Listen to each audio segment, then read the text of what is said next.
بلند و بانگ قہقہے۔ میں بھی کتنا گدھا ہوں، مجھے یاد ہی نہیں رہا کہ آپ کو رنگوں کے نام نہیں آتے، اور مجھے ضرورت کیا تھی بالٹی کی نشاندہی رنگوں کے حساب سے کرنے کی۔ وہ دونوں اب ہنستے ہوئے دوبارہ مشین کی طرف جا رہے تھے۔ جوڑے والی لڑکی اور ماتھے پہ گرے بالوں والا لڑکا اب مشین سے کپڑے نکال رہے تھے۔ وقت کم تھا اور کام بہت زیادہ۔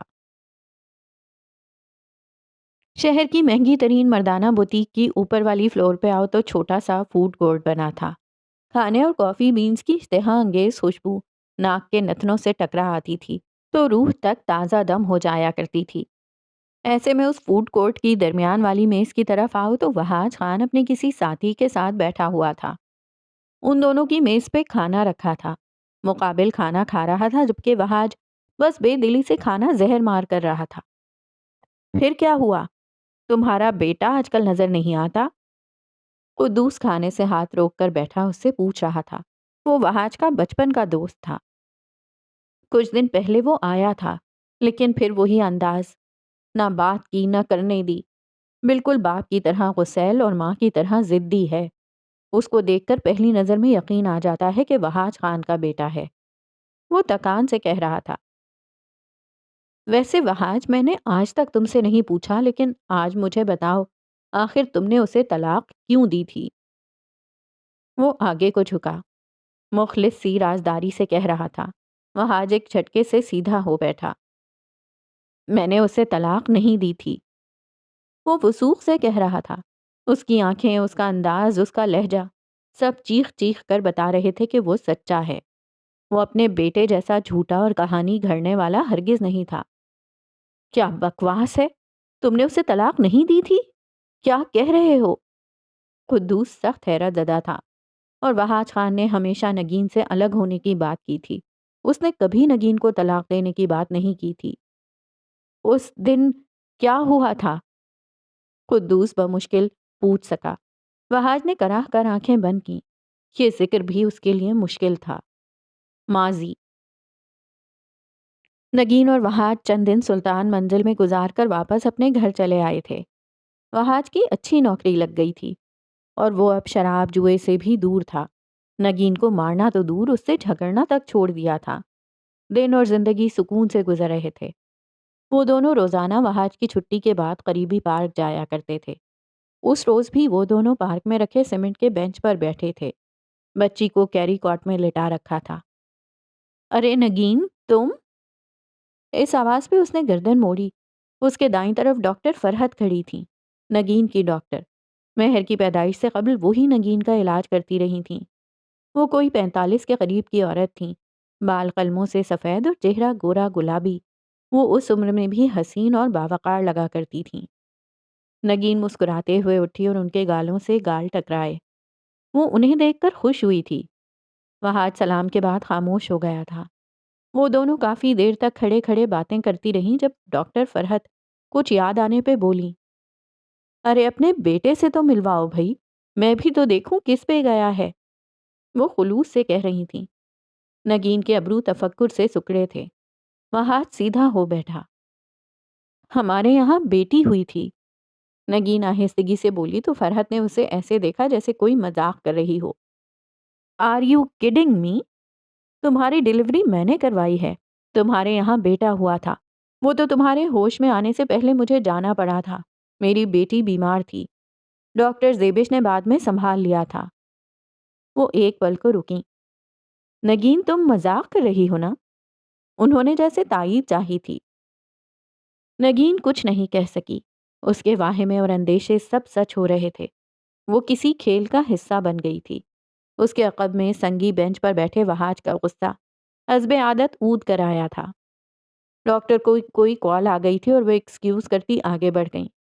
پیچھے نگین نمک کا مجسمہ بن گئی تھی۔ انگلی لگاؤ تو ڈھہ کر گرے۔ یہ عورت کیا کہہ رہی ہے؟ کیا کیا ہے تم نے؟ ہاں، کس کی بچی ہے یہ؟ نگین، مجھے جواب دو۔ وہاج اس کے بازو کو پکڑے برہمی سے کہہ رہا تھا۔ اس کی آنکھیں خوفناک لگتی تھیں، ویسی جیسی وہ اسے مارتے وقت ہو جایا کرتی تھیں۔ نگین بس پلک جھپکے بغیر غائب دماغی سے اسے دیکھ رہی تھی۔ ڈاکٹر، جھوٹی ہے۔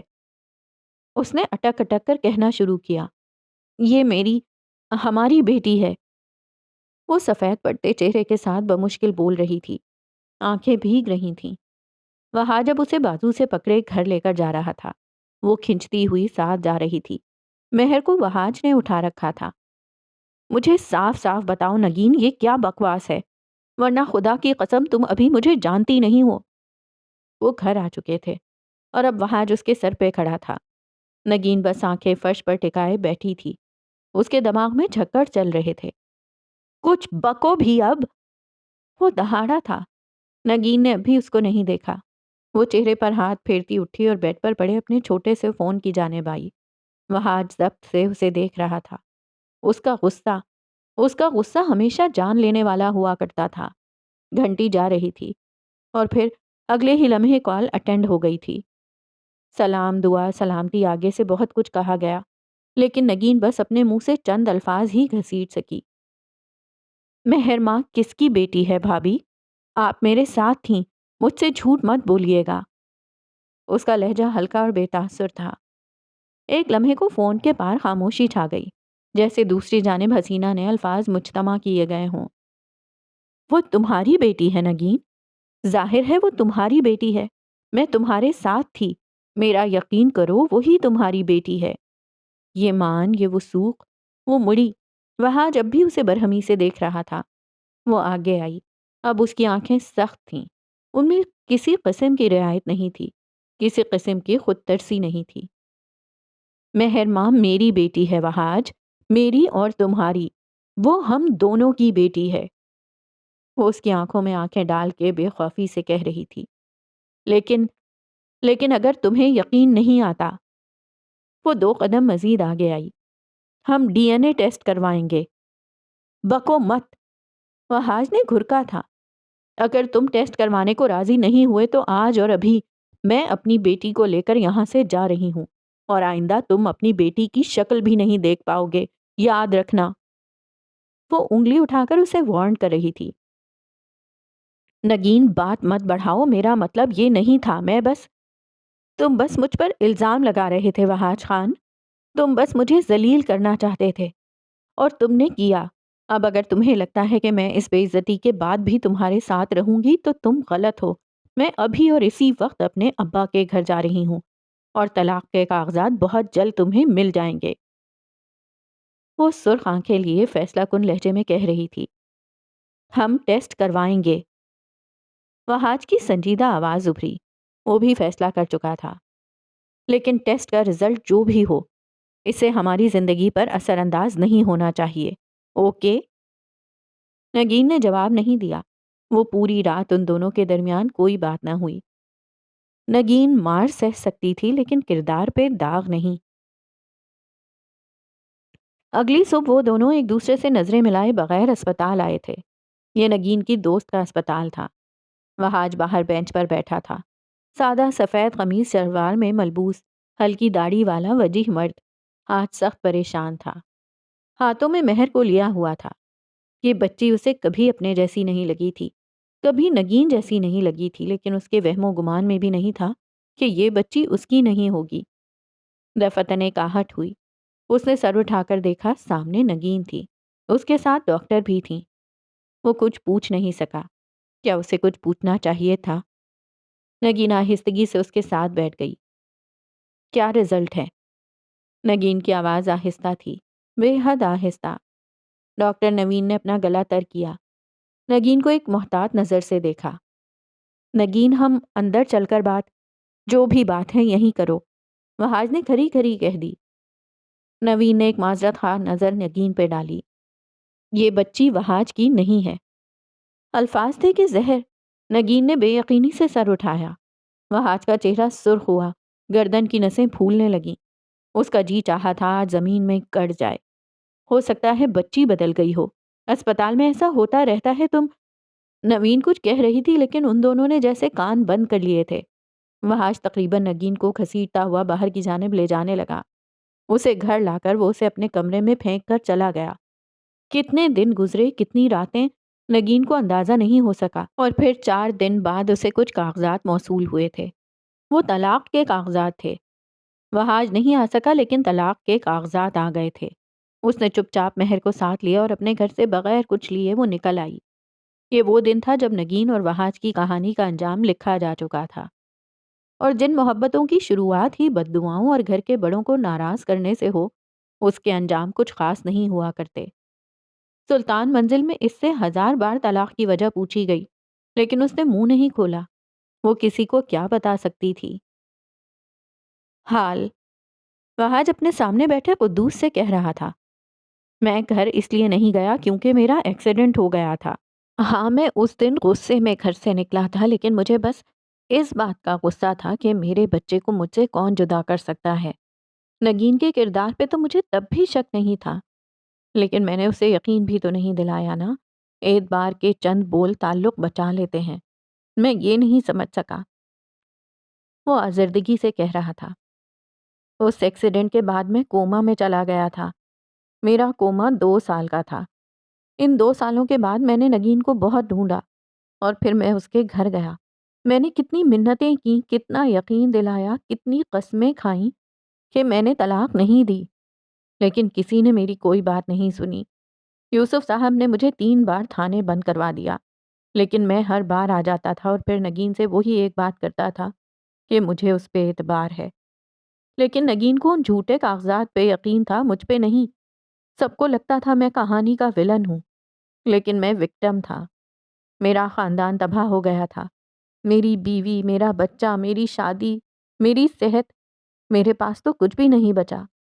جب تک نگین زندہ تھی میں ہر دفعہ اس کے لیے جاتا تھا، چاہے مجھے ماریں، چاہے مجھے تھانے بھجوا دیں، میں اس پہ گیو اپ نہیں کرتا تھا۔ اور پھر وہ ایک دن مجھ سے ملی تھی۔ وہاج کے چہرے پہ کرب پھیل گیا، آنسو آنکھوں کے کناروں سے بہہ نکلے۔ ہم اسپتال میں ملے تھے۔ وہ حالے کو، اپنی بھتیجی کو لے کر آئی تھی۔ وہ بیمار لگتی تھی۔ وہ میری نگین نہیں تھی۔ اس دن میں نے اسے سب سچ بتا دیا۔ میں نے اس سے ایک چانس مانگا۔ اس نے مجھ سے کہا کہ وہ سچ جانتی ہے، وہ بس میرے ساتھ نہیں رہ سکی کیونکہ وہ خوفزدہ تھی، گلٹی تھی کہ اس نے ہمارے بچے کی حفاظت نہیں کی، اس لیے وہ مجھ سے نظر نہیں ملا سکتی تھی۔ میں نے اسے تسلی دی، اس کے خدشے دور کیے، اور پھر اس نے مجھ سے کہا کہ وہ بہت جلد مجھ سے رابطہ کرے گی۔ وہاج سانس لینے کو رکا۔ اس کی آنکھیں اب تیزی سے بہہ رہی تھیں۔ اس کا بوڑھا چہرہ مردہ لگتا تھا۔ قدوس اسے سنتا رہا خاموشی سے، اور میں نے اسے کھو دیا۔ وہ اس دن کسی روڈ ایکسیڈنٹ میں مر گئی۔ اس نے کہا تھا وہ میرے ساتھ جینا چاہتی ہے لیکن جی نہیں سکی۔ میں نے اسے کہا تھا میں اس کے ساتھ جینا چاہتا ہوں، اور میں اس کے بعد جیتے جی مر گیا۔ میں نے نگین کو کھو دیا اور مجھے لگا ساری دنیا مجھ سے کھو گئی ہے۔ میں اس سے بہت محبت کرتا تھا۔ میں نے اسے طلاق نہیں دی تھی۔ بوڑھے وہاج نے شکستگی سے سر جھکا لیا۔ آنسو اب میز پر گر رہے تھے۔ قدوس اٹھ کر اس کا سر تھپک رہا تھا، دلاسا دے رہا تھا، لیکن ایک ہاتھ سے، دوسرے ہاتھ سے وہ اس ملاقات کی روداد کی آڈیو پہ سیو کا بٹن دبا رہا تھا۔ اور پھر اگلے ہی لمحے تم اسے یہی آڈیو واٹس ایپ پہ کسی عمر وہاج کا بیٹا کے نمبر پہ بھیجتے ہوئے دیکھو گے۔ وہاج کا سر اب بھی جھکا تھا اور قدوس اب کے مسکرا رہا تھا۔ بالآخر اس کے دوست کے کچھ غم تو ختم ہوں گے۔ کہانی کے وکٹمز کا بھی زندگی پہ تھوڑا بہت حق ہوتا ہی ہے۔ سردار ولا پہ آج جیسے رونق اتر آئی تھی۔ اس کے گھر میں خاصی چہل پہل محسوس ہوتی تھی۔ ڈائننگ ایریا میں لمبی میز پہ انواع و اقسام کے کھانے سجے تھے۔ یہاں سے ذرا فاصلے پہ وہ سب لوگ صوفوں پہ بیٹھے تھے، خوش گپیوں میں مصروف، ہاتھوں میں پلیٹس لیے۔ ذرا ذرا دیر بعد ملازم ان کے لیے کچھ نہ کچھ لا رہا ہوتا تھا۔ آلے کے ہاتھ میں پلیٹ تھی اور وہ مسکراتے ہوئے سردار کی بیوی کا کوئی قصہ سن رہی تھی۔ اس نے بھورے شفون کے کرتے کے ساتھ بڑی پائچوں والا ٹراؤزر پہن رکھا تھا، دوپٹہ ندارد، بھورے بال کرل کر کے پیچھے کو کھلے چھوڑ رکھے تھے۔ کانوں میں ڈائمنڈز اور ہلکے میک اپ میں وہ اچھی لگ رہی تھی۔ اس کے ساتھ بیٹھے عمر نے سفید ڈریس شرٹ کے ساتھ خاکی پینٹ پہن رکھی تھی اور سردار سے شو روم کے معاملات پہ گفتگو کر رہا تھا۔ او مائی گاڈ، اس بات پہ تو سیلفی بنتی ہے۔ یہ آواز سردار کی بیوی کی تھی۔ وہ کوئی 25-26 برس کی خوش شکل لڑکی تھی، بغیر بازوؤں والے کرتا شلوار میں ملبوس، سیاہ کندھے تک آتے بالوں کو کھلا چھوڑے وہ بس ٹھیک لگ رہی تھی۔ اس کے نقوش واجبی سے تھے، لیکن اس کی ہر بات پہ سیلفی لینے کی عادت نے یہاں بیٹھے لوگوں کو سخت بیزار کر رکھا تھا۔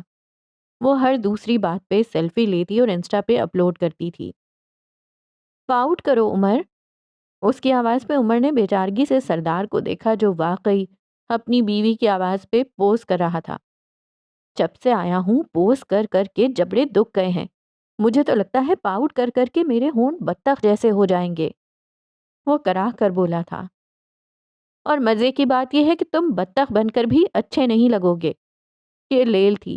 داخلی دروازہ پار کرتی وہ نک سک سے تیار اندر آ رہی تھی۔ گہرے نیلے سلک کے جوڑے میں ملبوس چھوٹے بالوں کو کرل کیے وہ انتہائی حسین لگ رہی تھی۔ دیکھو ذرا، اچھے لگنے کی بات کر کون رہا ہے؟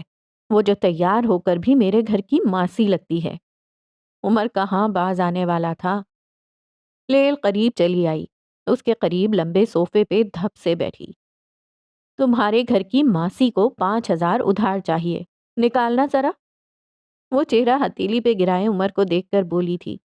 عمر نے انتہائی کڑوا منہ بنا لیا، اندر تک جیسے بیزاری سرایت کر گئی۔ میں آج ہی اپنی ماسی بدل رہا ہوں۔ وجہ تبدیلی پیسوں کا مانگنا اور میرا بی پی لو کر دینا۔ لکھو۔ اس کی بات پہ لیل کلستی رہ گئی۔ حالے سمیت باقی سب مسکرائے تھے۔ لیل اٹھ کر کھانا لینے چلی گئی تو سردار حالے کی جانب مڑا۔ ویسے بھابھی، یہ عمر کی شرٹ بہت صاف لگ رہی ہے، آپ لانڈری کہاں سے کرواتی ہیں؟ وہ بظاہر سنجیدگی سے پوچھ رہا تھا، لیکن حالے اس کی بات کا مطلب سمجھتے ہوئے مسکرا دی۔ ہے ایک بہت ہی ٹیلنٹڈ دھوبی۔ سردار بھائی، راز کی بات ہے، واپسی پہ اس کا پتہ دے جاؤں گی۔ عمر ضبط سے ان دونوں کو دیکھے گیا۔ دل تو کیا تھا کہ سردار کی گردن مروڑ دے۔ اس بات پہ سیلفی تو بنتی ہے۔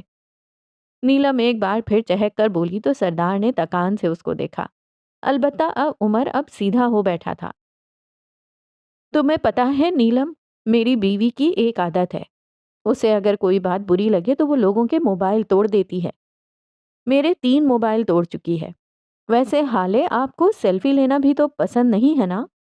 آخری بات حالے کو دیکھ کر پوچھی۔ نیلم نے نامحسوس انداز میں موبائل پیچھے کر لیا، چہرے کی مسکراہٹ بدقت قائم رکھی۔ سردار اور حالے اس کی چالاکی پہ اسے گھور کر رہ گئے۔ لیل کھانا لے کر واپس آئی تو اپنی اسی سابقہ جگہ عمر کے ساتھ بیٹھ گئی۔ حالے نے ایک نظر ان کو دیکھا، ایک لمحے کو، بس ایک لمحے کو اسے عمر کے قریب اس کا بیٹھنا برا لگا تھا۔ اگلے ہی لمحے اس نے سر جھٹک دیا۔ اسی لمحے عمر کا موبائل بجا تو وہ معذرت کرتا اٹھ گیا۔ ملازمہ کافی کے بھرے ہوئے مگ لے آئی تھی اور پھر کچن میں واپس جاتے ہوئے نیلم کی ہدایت پہ ڈائننگ کا دروازہ بند کرتی چلی گئی۔ حالے نے ایک نظر دروازے کو بند ہوتے دیکھا اور پھر اگلے ہی لمحے اس کا چہرہ سفید ہوا تھا۔ اسے گھٹن محسوس ہوئی۔ عمر باہر تھا۔ سردار اب لیل سے کچھ کہہ رہا تھا۔ نیلم اپنے فون میں کچھ دیکھ رہی تھی اور ایک وہی تھی جس کا دل چاہ رہا تھا یہاں سے اٹھ کر بھاگ جائے۔ اس نے اضطرابی کیفیت میں اپنی دائیں ٹانگ ہلانی شروع کر دی۔ نامحسوس انداز میں اپنے بند گلے پہ ہاتھ پھیرا۔ کوئی دوپٹہ نہیں تھا جسے اتارا جاتا، کوئی جگہ نہیں تھی جہاں جایا جاتا۔ وہ پینک نہیں کرے گی، اس نے خود سے وعدہ کیا، لیکن اب اس کا جسم پسینے سے بھیگ رہا تھا۔ حالے، کافی لو نا۔ سردار کی بیوی نے مگ اس کی طرف بڑھایا۔ حالے کے ہاتھوں میں سکت نہیں تھی کہ وہ اس مگ کو تھام سکے۔ وہ مٹھی سے صوفے کو بھینچے ہوئے تھی۔ آنکھیں اب سرخ مردہ سی ہونے لگی تھیں۔ عمر، عمر کہاں ہے؟ اس کے لبوں سے ٹوٹے پھوٹے الفاظ نکلے۔ لیل نے جھٹکے سے گردن موڑ کر اس کو دیکھا اور پھر اس کا دل دھک سے رہ گیا۔ اسے ایک بار پھر پینک اٹیک ہو رہا تھا۔ اگر اس کے نروز مضبوط نہ ہوتے تو اب تک وہ چیخ چلا رہی ہوتی۔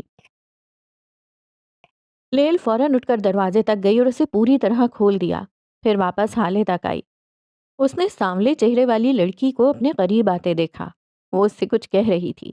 حالے غائب دماغی سے اسے سن رہی تھی۔ سردار اور نیلم ہونقوں کی طرح اسے دیکھ رہے تھے۔ وہ اس کی حالت سمجھ ہی نہیں پا رہے تھے۔ حالے اٹھی اور باہر کی جانب لپکی۔ لیل تعصب سے اسے دیکھتی رہی۔ باہر آ کر اس نے گہرے سانس لیے۔ اندر لیل نے سردار اور نیلم کو مختصراً سب کہہ سنایا۔ چند منٹ وہ باہر کھڑی خود کو نارمل کرتی رہی۔ آنکھیں ابل ابل کر آنسو بہانا چاہتی تھیں لیکن وہ ضبط کیے کھڑی رہی۔ اندر جانے میں الگ شرمندگی تھی۔ وہ کیسے ان سب کا مقابلہ کرے گی؟ کچھ دیر بعد وہ اندر آئی۔ خلاف توقع کسی نے کچھ نہیں پوچھا۔ چند منٹ پہلے جیسے کچھ ہوا ہی نہیں تھا۔ حالے کو ذرا تقویت ہوئی۔ اسی پل عمر بھی اندر آیا لیکن اس کا چہرہ مختلف تھا۔ وہ سپاٹ تھا اور بے تاثر بھی۔ سردار اٹھ کر اس تک آیا۔ کیا کچھ ہوا ہے؟ کس کی کال تھی؟ تم پریشان لگ رہے ہو۔ وہ ان دوستوں میں سے تھا جو دوست کم ماں باپ زیادہ بنتے تھے۔ دوست کا چہرہ دیکھ کر سب پہچان لینے والے۔ کچھ نہیں ہوا۔ کیا ہونا تھا؟ وہ لاپرواہی سے بولا۔ خیر اب ہم نکل رہے ہیں، پھر بات ہوگی۔ اس نے اپنی چیزیں سمیٹتے ہوئے کہا۔ حالے اپنی حالت چھوڑ اس کو دیکھے گئی۔ کیا تھا جس نے اسے اتنا ڈسٹرب کر دیا تھا؟ وہ بغیر کسی کی طرف دیکھے باہر نکل گیا تھا۔ یہاں سب اس کے دوست تھے۔ وہ جانتے تھے جب عمر نے کہہ دیا کچھ نہیں ہوا تو وہ بات نہیں بتائے گا۔ وہ اس رویے کے عادی تھے سو نارمل رہے۔ حالے اس کے پیچھے گئی تھی۔ وہ عمر سے پوچھے گی اور اسے بتانا ہوگا۔ کب تک وہ اپنی تکالیف خود تک محدود رکھے گا؟ آج یاقوت اور نرمین کا ولیمہ تھا۔ کل وہ نرمین مغل سے آفیشلی نرمین مرزا بن چکی تھی۔ ولیمے تقریب جلدی ختم ہو گئی تھی سو وہ گھر چلے آئے۔ نرمین یاقوت کے کمرے میں تھی۔ کل ساری رات وہ اپنے دوستوں کے ساتھ رہا تھا اور نرمین اپنے فلیٹ پہ۔ آج وہ اسے گھر لے آیا تھا۔ نوح کی ہزار دھمکیوں اور تاکیدوں کے بعد اس کا کمرہ کسی بھی سجاوٹ سے عاری تھا۔ گرے ڈنر سوٹ میں ملبوس وہ اپنے کمرے میں آیا تو نرمین سامنے ہی بیٹھی تھی، سنگھار میں اس کے سامنے۔ وہ لباس تبدیل کر چکی تھی اور اس وقت سادہ کپڑوں میں تھی۔ یاقوت نے اندر آ کر کوٹ اتارا اور نرمین کی طرف ذرا کی ذرا نظر ڈالی، پھر آگے بڑھ آیا، خود کو بیڈ پر پھینکنے کے انداز میں گرا دیا۔ نرمین کا دل اچھل کر حلق میں آیا تھا۔ سچ تھا کہ وہ اب بھی اس سے خوفزدہ تھی۔ کچھ دیر اسی طرح پڑے رہنے کے بعد وہ سیدھا ہوا، کوہنی کے بل لیٹ کر فرصت سے نرمین کی پشت کو دیکھا۔ وہ تمہارا کلاس فیلو اسد، وہ کیوں آیا تھا آج؟ ہلکے سرسری لہجے میں اس نے بات کا آغاز کیا۔ اچھا ٹھیک ہے، غلطی ہو گئی، اب ایسا بھی کیا ہے جو بات ہی نہیں کر رہی؟ نرمین جواب دیے بغیر اٹھی اور صوفے کی طرف بڑھ آئی اور آنکھوں پہ ہاتھ رکھے لیٹ گئی۔ آئندہ میں اسے آس پاس نہ دیکھوں تمہارے، اور فون بھی نہ آئے اس کا۔ اس لڑکے سے اچھی وائبز نہیں آتی۔ اس نے ایک بار پھر تنبیہ کی۔ فکر مت کرو، تمہارے جیسا نہیں ہے، وہ ریپ نہیں کرے گا، پھر تاثر اور روبوٹک انداز میں کہا گیا۔ یاقوت کے مانو پورے بدن میں شرارے دوڑ گئے۔ وہ اپنی جگہ سے اٹھا اور ایک ہی جست میں نرمین تک آیا، اس کا بازو پکڑ کر کھینچ کر سیدھا کر کے بٹھایا۔ نرمین کا سانس حلق میں اٹک گیا۔ وہ بے اختیار پیچھے کو ہوئی۔ اسے یاقوت سے خوف آتا تھا۔ وہ سرخ ہوتی آنکھیں اس کے چہرے پر مرکوز کیے سختی سے اس کا بازو جکڑے ہوئے تھا۔ کیا بکواس کی ہے ہاں؟ وہ برہمی سے بولا۔ شرافت سے پیش آ رہا ہوں، اس کا مطلب یہ نہیں ہے کہ سر پہ چڑھ جاؤ۔ اپنی اوقات مت بھولو تم۔ نرمین سفید پڑتے چہرے کے ساتھ اسے دیکھے گئی۔ وہ آج پھر سے وہی یاقوت لگا تھا، خوف زدہ کرنے والا، ڈرانے والا۔ وہ سن ہوئی، اس کے سامنے بیٹھی تھی جیسے جسم ہلنے سے انکاری ہو۔ جب میں کہہ رہا ہوں وہ لڑکا مجھے تمہارے آس پاس نہیں چاہیے تو مطلب نہیں چاہیے۔ ایک بات تمہارے دماغ میں کیوں نہیں گھستی؟ اس کا لہجہ بلند نہیں تھا، سخت تھا، بالکل ویسا جیسا اس رات اس کے لمس میں آج بھی حقارت تھی، ذلت تھی۔ آج پہلی اور آخری بار کہہ رہا ہوں، اب بیوی ہو میری، ڈیڈ کے کہنے پہ شادی ضرور کی ہے لیکن اب آزاد نہیں کروں گا۔ اس لیے وہ آگے کو جھکا نرمین کے کان کے پاس۔ اب میری باتوں پہ ہاں کہنے کی عادت ڈالو اور جو کچھ بھی ماضی میں ہوا بھول جاؤ، ایسا کوئی گناہ بھی نہیں ہوا مجھ سے۔ آخر میں وہ لاپرواہی سے کہتے اٹھا تھا اور اپنے بیڈ کی جانب بڑھ آیا، لیکن اگلے ہی لمحے نرمین دھپ کی آواز پہ اوندھے منہ فرش پہ گر پڑی تھی۔ یاقوت کی جان اچھل کر حلق میں آئی۔ وہ بے اختیار پیچھے مڑا اور اب کے واقعی اس کے پسینے چھوٹ گئے۔ نرمین کے ہاتھ پاؤں مڑ رہے تھے۔ اسے دورہ پڑا تھا۔ ڈاکٹر نے اسے اب کسی بھی قسم کی ٹینشن نہ لینے دینے کو کہا تھا، اور یاقوت اس کام میں برا ثابت ہوا تھا۔ وہ فوراً اس تک آیا، اس کا چہرہ تھپتھپاتے وہ اس سے کچھ کہہ رہا تھا۔ نرمین نے اس حالت میں بھی اس کا ہاتھ بری طرح جھٹکا۔ اس کے انداز میں حقارت تھی۔ نیرو، تم تم ٹھیک ہو؟ کیا ہو رہا ہے تمہیں؟ وہ ایک بار پھر کچھ پوچھنے کی کوشش کرنے لگا۔ اس کے چہرے پر ہوائیاں اڑ رہی تھیں۔ نرمین فرش پر بن آب کی مچھلی کی طرح تڑپ رہی تھی۔ اس کا چہرہ خطرناک حد تک سفید پڑ گیا تھا۔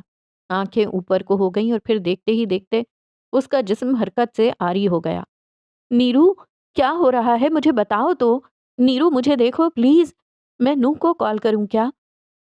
وہ بے ہوش ہو گئی تھی، آنکھیں بند، جسم ساکت۔ شاید شوق یا خوف کی وجہ سے اس کی بے ہوشی بنتی تھی۔ یاقوت اب بھی اس کے پاس فرش پر بیٹھا تھا، اس کا چہرہ تھپتھپاتا ہوا اسے ہوش میں لانے کی کوشش کرتا ہوا، لیکن اس کا جسم اب برف جیسا ٹھنڈا تھا۔ بالآخر وہ اٹھ کر اپنے موبائل تک گیا اور کال لاگ کا پہلا نمبر ملایا۔ نیرو کو کچھ ہو گیا ہے، وہ بات نہیں کر رہی، تم آ جاؤ پلیز۔ وہ بدقت خود پہ قابو کیے ہوئے بول رہا تھا۔ سچ یہ تھا کہ زبان لڑکھڑا رہی تھی، جان ہوا ہو رہی تھی۔ اس سے پہلے اس نے نرمین کو کبھی ایسے نہیں دیکھا تھا۔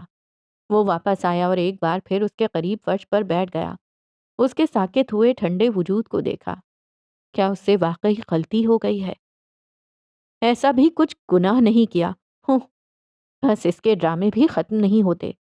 اگلے ہی لمحے وہ سر جھٹک گیا اور ایک بار پھر اسے ہوش میں لانے کی کوشش کرنے لگا۔ اب کے انداز میں لاپرواہی تھی۔ گناہ کی جسٹیفیکیشن دینے والوں سے زیادہ برے وہ لوگ ہوتے ہیں جو گناہ کو مانتے ہی نہیں۔ وہ دونوں سردار کے گھر سے نکل آئے تھے۔ حالے کی حالت اب قدرے بہتر تھی۔ عمر بظاہر اس سے ہلکی پھلکی بات کر رہا تھا، لیکن وہ نارمل نہیں تھا۔ کم از کم اس کے ساتھ اتنا وقت گزارنے کے بعد اسے اتنا تو پتہ لگ ہی گیا تھا۔ سی ویو چلیں؟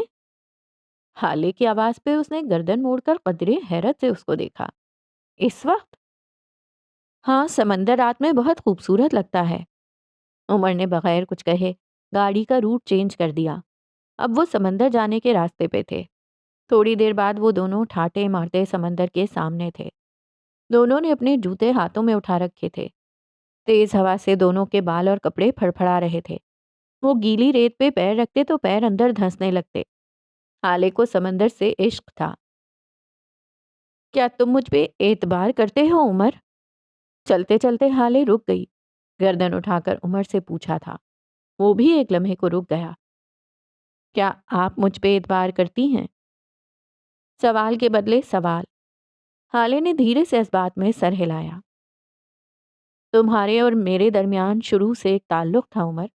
اس رات، اس سڑک سے لے کر اس برستی بارش تک، میں بس اس تعلق کا سرا نہیں ڈھونڈ پا رہی تھی، لیکن اب مجھے لگتا ہے وہ سرا مل چکا ہے۔ اور وہ سرا کیا ہے؟ یہی کہ عمر حیات کو حالے سلطان سے باتیں منوانے کے لیے بھیجا گیا ہے۔ وہ ہنس دیا، ہلکے سے، دھیرے سے۔ وہ آدھی رات میں سڑک پہ زخمی حالت میں بھی بات منوا سکتا ہے، وہ ریسٹورانٹ میں بیٹھ کر بھی باتیں منوا سکتا ہے، اور کالج کے گراؤنڈ میں کھڑے ہو کر بھی اپنی چلا سکتا ہے۔ عمر ہنستا ہی گیا۔ وہ شاید پہلی بار اتنا ہنسا تھا۔ حالے اسے دیکھ رہی تھی۔ آپ مجھ سے نفرت کرتی تھیں، کیا اب بھی کہیں دور آپ کو مجھ سے نفرت ہے؟ تھوڑی دیر بعد وہ سنجیدگی سے پوچھ رہا تھا۔ لہروں کا شور، پیروں کے نیچے نرم ریت، اور سامنے کھڑی یہ لڑکی۔ وہ اس منظر کو کبھی بھول نہیں سکے گا۔ حالے گہری سانس لے کر آگے چلنے لگی۔ عمر نے اس کے ساتھ قدم بڑھائے۔ مجھے تم سے نفرت تھی عمر، بہت نفرت تھی، کیونکہ مجھے لگا کرتا تھا کہ میرے ساتھ جو کچھ بھی ہوا تم نے کیا، یا پھر تمہاری وجہ سے ہوا۔ وہ نرم ریت پر چلتے ہوئے کہے جا رہی تھی۔ دور کہیں ٹھیلے پہ شاید کوئی ٹکے بنا رہا تھا، خوشبو یہاں تک آتی تھی۔ مجھے لگتا تھا میں شاید تمہیں کبھی معاف نہیں کر سکوں گی، شاید ساری زندگی تم سے نفرت کرتی رہوں گی، کیونکہ میں ایسی ہی تھی۔ میں جن کو چھوڑ دیتی ہوں انہیں دفنا دیتی ہوں، اور قبروں کو مڑ کر نہیں دیکھا کرتے۔ میں نے کافی دوست کھوئے، کئی لوگوں کو چھوڑا، کیونکہ میں صفائی کا موقع نہیں دیا کرتی، یا پھر میری ناک اونچی ہے۔ میں صفائی سن کر ان کو معاف کر کے خود کو جھکا نہیں سکتی، حالانکہ یہ بہت بری عادت ہے۔ عمر نے لقمہ دیا۔ حالے نے اس بات میں سر ہلایا۔ صحیح کہا، یہ اچھی عادت نہیں، لیکن میں ایسی ہی ہوں۔ میں ججمنٹل ہوں، بہت جلدی رائے قائم کر لیتی ہوں، بہت جلدی شک کر لیتی ہوں اور پھر لوگوں سے دور ہو جاتی ہوں بغیر کچھ کہے سنے۔ میں نے کہا نا، میں جنہیں چھوڑ دیتی ہوں انہیں دفنا دیتی ہوں۔ میرے کئی عزیز، کئی دوست آج میرے ساتھ اس لیے نہیں ہیں کیونکہ میں نے ان کے بارے میں بہت جلدی رائے قائم کر لی اور انہیں صفائی کا موقع نہیں دیا۔ بعد میں مجھے پتہ چلا تھا کہ ان کا کوئی قصور نہیں تھا، لیکن اونچی ناک اور نیگیٹو ایگو تھی کہ میں نے ان کو دوبارہ چانس ہی نہیں دیا۔ وہ چلتے چلتے رک گئی، عمر بھی رک گیا۔ فضا میں تکوں کی خوشبو مزید پھیل گئی۔ تمہیں صفائی کے موقع ملے عمر، تمہیں میں نے کہنے سننے دیا، تمہیں ثبوت لانے کے موقع ملے اور تمہاری ہر بات اتنی سچی، اتنی کھری تھی کہ مجھے ماننا پڑا، اور پھر میں تم سے دور نہیں ہوئی، ہو ہی نہیں سکی۔ جس طرح باقیوں کو چھوڑا تھا اس طرح تمہیں نہیں چھوڑا۔ میں نہیں جانتی کیوں، کیسے، لیکن میرا دل تم سے صاف ہو گیا۔ تمہارے لیے دل میں بوجھ رکھا ہی نہیں گیا۔ ہاں، میں نے تم سے بہت نفرت کی تھی، لیکن اب میرا دل تم سے صاف ہے۔ تم سوچتے ہوگے اتنی نفرت کے بعد اتنی اچھی دوستی، ناٹ سو ریلیٹیبل، لیکن میں ایسی ہی ہوں۔ میں بہت کم لوگوں کو دوست بناتی ہوں، اور جب میں کسی کو دوست بنا لوں تو اس پہ مکمل اعتبار کرتی ہوں اور مکمل مخلص ہوتی ہوں۔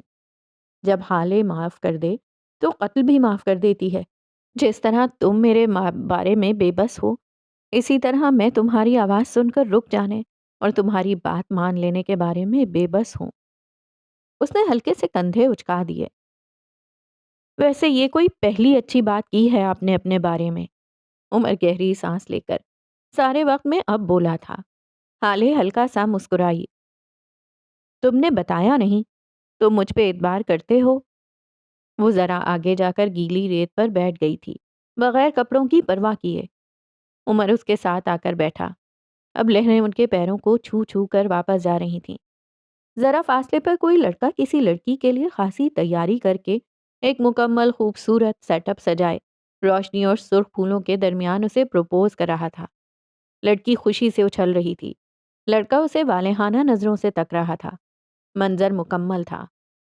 عمر نہ چاہتے ہوئے بھی انہیں دیکھے گیا اور بولے گیا، میں جب پولیس کی ٹریننگ کر رہا تھا تب میرے استاد نے مجھ سے کہا تھا کہ اگر تمہیں ایک قابل اعتبار پولیس آفیسر بننا ہے تو ایک چیز کو اپنی زندگی سے نکال دو، اعتبار۔ حالیہ چنبھے سے اسے دیکھے گئی۔ عمر نے اضافہ کیا، وہ کہتے تھے اگر اعتبار نامی مادہ ایک بار تمہارے اندر آ گیا تو کبھی نکل نہیں سکے گا۔ اعتبار آدمی کو کمزور بناتا ہے۔ اعتبار کرنے لگو گے تو تمہیں جھوٹے ملزم، قاتل مجرم اور جھوٹے آنسو اور قسم کھاتے اشتہاریوں پر بھی اعتبار آئے گا، اور پھر تم کبھی بھی ایک قابل افسر نہیں بن سکتے۔ سو اعتبار نہ کرنا میری فطرت بن چکا ہے۔ کل تو مجھے گھر کی گھاس پہ شک تھا کہ یہ اتنا جلدی کیوں بڑھ رہی ہے۔ حالے دھیرے سے ہنسی۔ لیکن میں آپ سے جھوٹ نہیں کہوں گا، جو پوچھنا چاہتی ہے پوچھیں۔ وہ کال کس کی تھی؟ حالے نے ڈائریکٹ سوال کیا تھا۔ شمشیر کا۔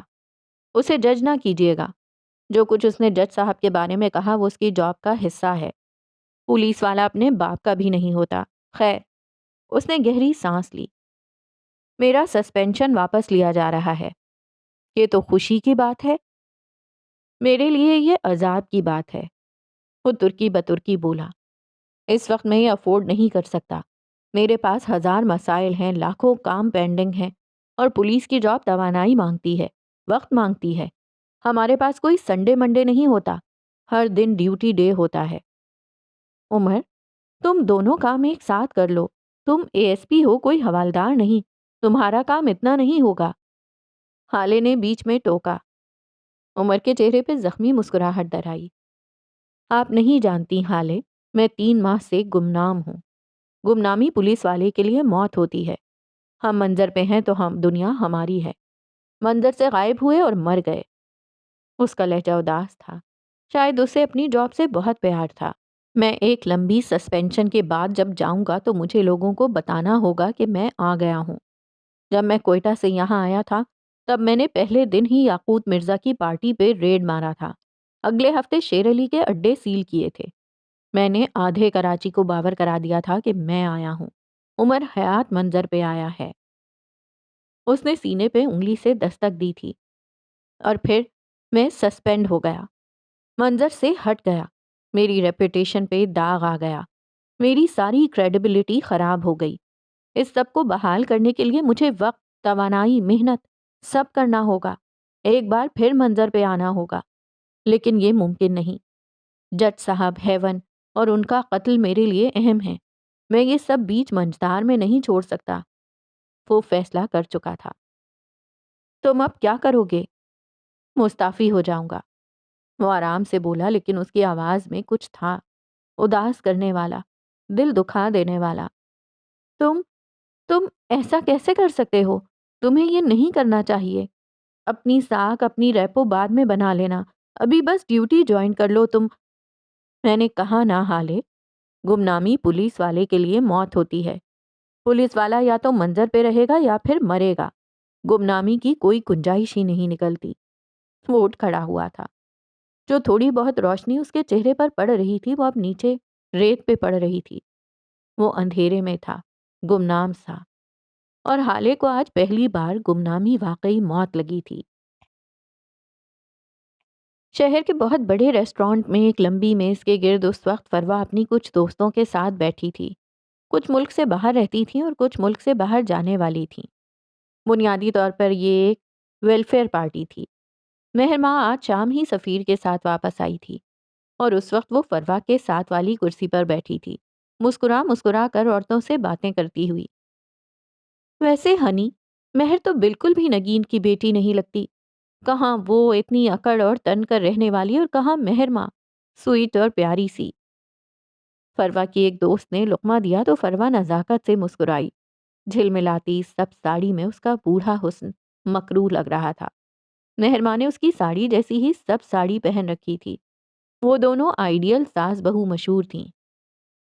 فروا، ویسے نگین اور تمہارے تعلقات، مطلب تم سمجھ رہی ہو نا؟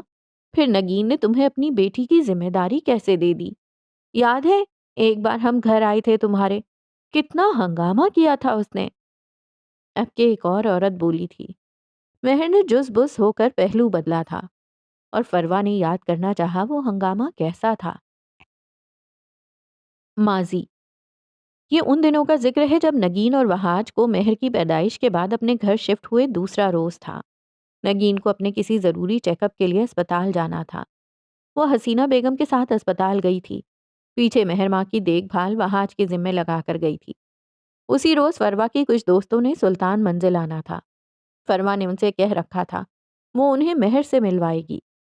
وہ جتنا بھی خود کو مہر ماں سے لا تعلق ظاہر کرنے کی کوشش کرتی تھی، اتنا ناکام رہا کرتی تھی۔ اس کے لیے یہ بات برداشت کرنا بہت مشکل تھا کہ مہر اس کے ساتھ اس گھر میں نہیں رہ سکے گی۔